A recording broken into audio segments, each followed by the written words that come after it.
ड.रब बर' सोरखारारि देहा फाहामसालियावबो बुहुमनाङारि breast feeding सप्ता फालिदों।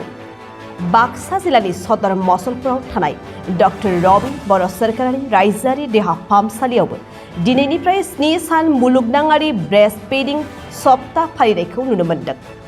आगस्त दाननि 1 खालारनिफ्राय 7 खालारसिम फालिजानो गोनां बे हाबाफारियाव बाहागो लानानै जिल्ला बेंगिरि मासान्दा मेगादालिन पार्टिना गथ'फोरनो बिमाफोरा गावनि आहारखौ मानो आरो माबोरै जाहोनांगौ बेखौ लानानै बिबुंथि लाखियो। बे हाबाफारियाव जिल्ला बेंगिरि मासान्दा मेगादालिन पार्टिजों लोगोसे बाक्सा जिल्ला सावस्रि बिफाननि जयेन्ट डिरेक्टर ड मनज दास एडिसि हेल्थ दीपांकर नाथ बिथांमोनखौ बाहागो लानायखौ नुनो मोनो। स्तनपान सप्ताह पातिবলৈ লৈছোঁ। আমাৰ ডিষ্ট্ৰিক্টত আমি 1 অগষ্টৰ পৰা 7 অগষ্টলৈকে পাতিম আৰু সেই মানে সপ্তাহৰ পাতাৰটো মানে উদ্দেশ্য মেইনটো হৈ গ'ল যে আমাৰ যিমান নতুন মাতৃসকল আছে আই মাতৃসকল আছে তেখেতৰ কাৰণে যাতে মানে within the golden hour first আৱাৰৰ বাৰ্থৰ লগে লগে যাতে ব্ৰেষ্ট ফিডিঙৰ মানে প্ৰক্ৰিয়াটো চুৰু কৰি দিয়ে। এইটো কৰিলে মানে আমাৰ যিটো ব্ৰেষ্ট মিল্কৰ যিমানখিনি নিউট্ৰিশ্যন আছে কলেষ্ট্ৰমৰ যি নিউট্ৰিশ্যন আছে সেইটো মানে আমাৰ ল'ৰা ছোৱালীসকলৰ কাৰণে বহুত মানে ইম্পৰ্টেণ্ট আৰু এইটো আমাৰ ল'ৰা ছোৱালীসকলক বহুত নানা ধৰণৰ বেমাৰীৰ পৰা বচাই ৰাখিব। চ' এই ক্ষেত্ৰত আমি ইম্পৰ্টেঞ্চটো মানে স্প্ৰেড কৰিবলৈ বা এৱেৰনেছটো জেনেৰেট কৰিবলৈ আজি আমি এই প্ৰগ্ৰামটো হাতত লৈছোঁ।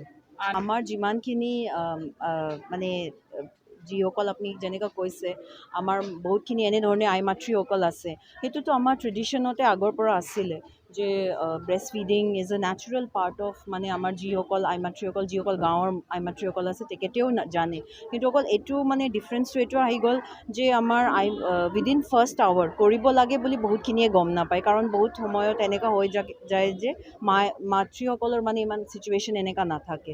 চ' সেইটো মানে মই এইটোৱে মেছেজ দিবলৈ বিচাৰোঁ যে যিটো আমি ট্ৰেডিশ্যনেলি ফ'ল' কৰি আছোঁ ব্ৰেষ্ট ফিডিংটো সেইটো কণ্টিনিউ কৰিব লাগে আৰু লাগিলে 2 বছৰলৈকে আৰু first 6 months exclusive breast feeding কৰিব লাগে আৰু 2 বছৰলৈকে ব্ৰেষ্ট ফিডিংটো কণ্টিনিউ কৰিব লাগে। আপোনালোকে জানে আজি বিশ্ব স্তনপান সপ্তাহ। এই সপ্তাহটো প্ৰত্যেক বছৰে 1992 চনৰ পৰা এইটো চলি আছে। আগষ্ট মাহৰ 1 তাৰিখৰ পৰা 7 তাৰিখলৈ এই সপ্তাহটো পালন কৰা হয়। গতিকে মই আমাৰ যিখিনি মাতৃ আছে এই মাতৃখিনিক মই ক'ব খোজোঁ তেওঁলোকে যাতে সকলোৱে প্ৰত্যেকটো শিশুকে নিজৰ স্তনপান কৰায়। স্তনপান কৰালে আমাৰ যিটো কলেষ্ট্ৰম যিটো আছে প্ৰথম যিখিনি আহে সেইটোৰ ফলত আমাৰ কি হয় শিশুবিলাকক আমাৰ নানান ৰোগৰ পৰা তেওঁলোকে মুক্ত হয়। 1 নম্বৰ। 2 নম্বৰতে তেওঁলোকৰ কি হয় সেই কলেষ্ট্ৰমত যথেষ্ট পৰিমাণৰ ভিটামিন প্ৰ'টিন মিনাৰেল আছে, যিটো কাৰণত তেওঁলোকে মাকৰ গাখীৰ অলপ নাখালেও তেওঁলোকৰ খুব বেছি ক্ষতি নহয়, কাৰণ তেওঁলোকে ভিটামিনখিনি পায়ে থাকে। গতিকে আৰু লগতে তেওঁলোকক এক্সক্লুচিভলি ব্ৰেষ্ট ফিডিঙৰ কাৰণে মই অনুৰোধ কৰিম যাতে তেওঁলোকে 6 মাহলৈ মাকৰ গাখীৰৰ বাহিৰে অন্য কোনো খাদ্য নোখোৱায়, ইভেন তেওঁলোকে যাতে পানীও নোখোৱায়।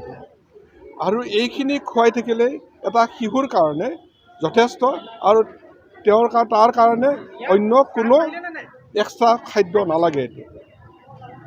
গতিকে মই সকলো যিখিনি আছে তেওঁলোকে ধনী দুখীয়া যিখিনি আছে সকলোকে মই অনুৰোধ কৰিম যাতে তেওঁলোকে ব্ৰেষ্ট ফিডিং খুৱায়। আৰু ব্ৰেষ্ট ফিডিং নোখোৱালে অন্যান্য কিবা অসুবিধাও আছে। অসুবিধাবিলাক মই কৈছোঁ, ধৰক যেনিবা গৰু গাখীৰ খোৱালে মানুহৰ গাখীৰ মানুহৰ কাৰণেহে আচলতে মানে হেৰিটো ঠিকেই আছে।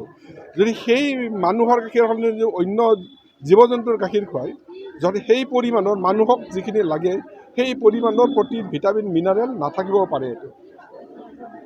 আৰু তদুপৰি অন্য গাখীৰ খোৱালে অসুবিধাবিলাক আৰু কি আছে, ধৰক তেওঁ অন্য গৰু গাখীৰে বা পাউডাৰ গাখীৰ খুৱাব খুজিলে শিশুটোৱে ৰাতি গাখীৰ খাব খুজিলে তেতিয়া তেওঁ সেই গৰম পানী গৰম কৰিব লাগিব, সেইটো মিক্সাৰ কৰিব লাগিব, তাৰপিছত খুৱাব লাগিব। গতিকে ৰাতি শিশুটোৱে যদি 4-5 বাৰ খায়, মাকজনী যদি 4-5 বাৰ উঠিব লাগে তেতিয়াহ'লে মাকজনীও দুৰ্বল হৈ যাব, তেওঁলোকৰ টোপনি ক্ষতি হ'ব।